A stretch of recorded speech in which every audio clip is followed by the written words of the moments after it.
Hi guys, welcome to your Thursday English lesson. Now we are going to start and finish writing our actual instructions today, and then we'll do something else a little bit different tomorrow. So we started with our hook and everything that you need to make your star-shaped sarnies yesterday, and now we're going to think about the instructions with a step and then a top tip as well every so often. Okay, so this is our first initiate here. Now, we're going to talk about a few things within this first chunk of instructions.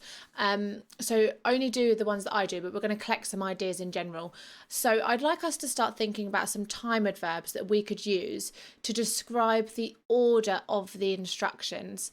So thinking about what you need to do first and then maybe what you need to do next and things like that. They're the kind of words I'm looking for. So could you jot down those time words for me of telling me when I need to do each instruction in your first box, please?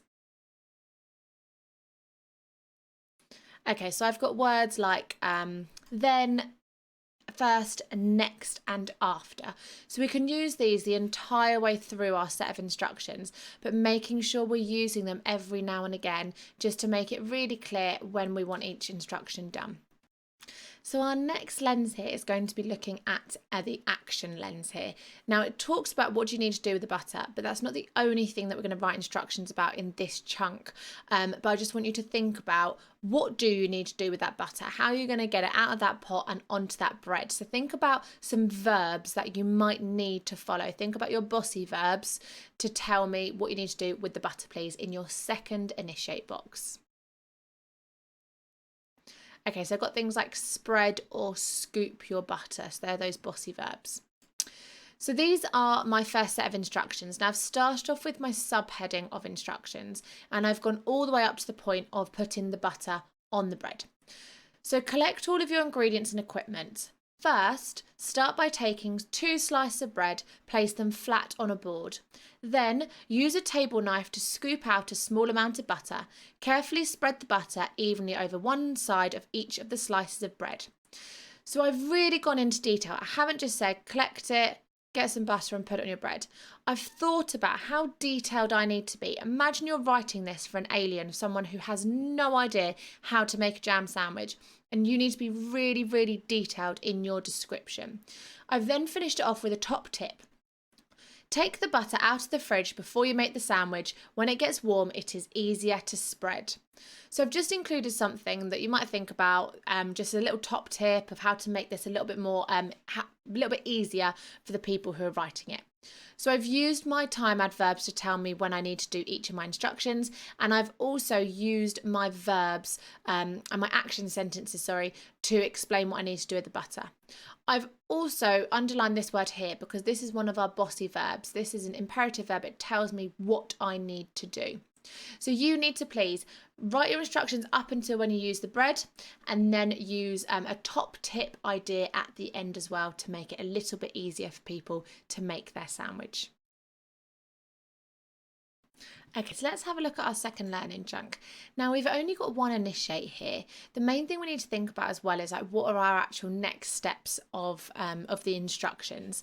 But I think we know mainly what those are. So I wanted to focus on the idea of an exclamation sentence.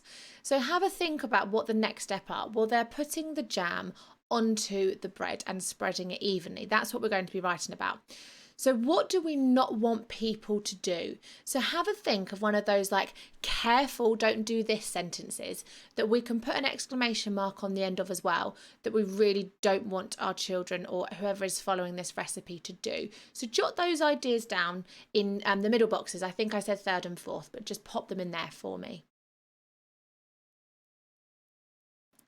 Okay, so I've got some ideas such as don't be tempted to lick the knife. That should be an exclamation mark. Try not to taste a bit already. Try not to taste a bit already. So hopefully you've got some ideas of things that you might say to people as a bit of a warning with an exclamation mark. So my model is moving on to the next part of our instructions. So afterwards, using a knife, scoop out the required amount of your favourite jam and spread evenly on top of the butter. Ensure there is a good coverage over the slice of bread. Don't be tempted to lick the jam off the knife, you might cut yourself. So I've gone into detail with how to get the jam onto the bread. I've talked about using a knife, scooping it out, ensuring there's good coverage. So I haven't just done afterwards put the jam on the bread. I've tried to make it a little bit more exciting, and I've really wanted to show off my writing skills. I've then done my top tip with my exclamation sentence of don't be tempted to lick the jam off the knife, you might cut yourself, so you might add something there. So can you please now tell me what I need to do with the jam and then using an exclamation sentence, please? 5 or 10 minutes, off you go. Okay, let's have a look at our third and final learning chunk. So we are going to have a think about imperative verbs. So your imperative verbs are your bossy verbs. They're the ones that tell you exactly what you need to do. Now, when you think about when you're making something, having a set of instructions, what do you need to tell somebody? What verbs would you use to make it really obvious what they need to do? Now, in this fifth box here, I'm thinking about in relation to actually getting the bread together and cutting out the star shape. So what imperative or bossy verbs might you use then? Okay, so I have got things like put, place and cut. These are your bossy verbs. These tell you exactly what you need to do. Now, our last initiate today is making a complex sentence. Now, this is going to be included in our top tip, and this is all about what you might need a grown-up for. So have a think for me and jot down some ideas.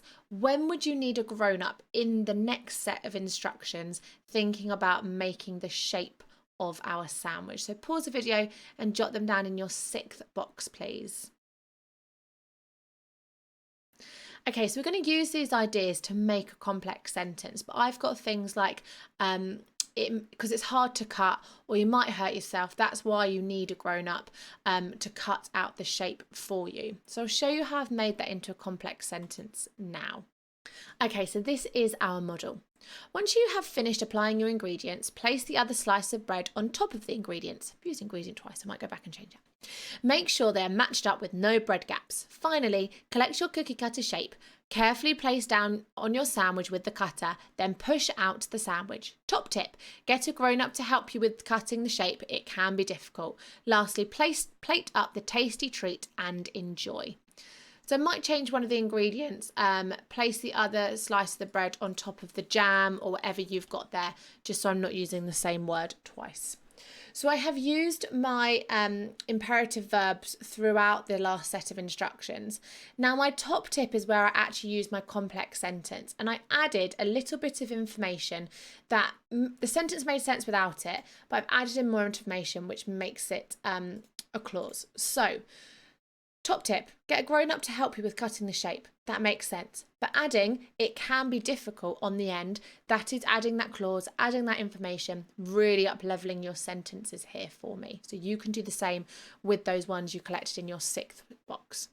So this is the last bit of instructions that we are writing. So make sure you've got all the way up until the end. You've talked about putting your sandwich slices together, cutting them out, and then being able to enjoy them as well, using your imperative verbs and hopefully your complex sentence as well. 5 or 10 minutes and then come back to me when you're done, please, guys.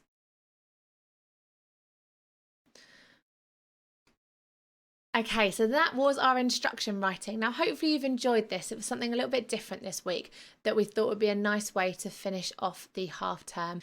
Now, we have got another lesson for you to complete tomorrow. It's not to do with instructions though, so come along tomorrow to find out what we're doing. Have a lovely day, guys.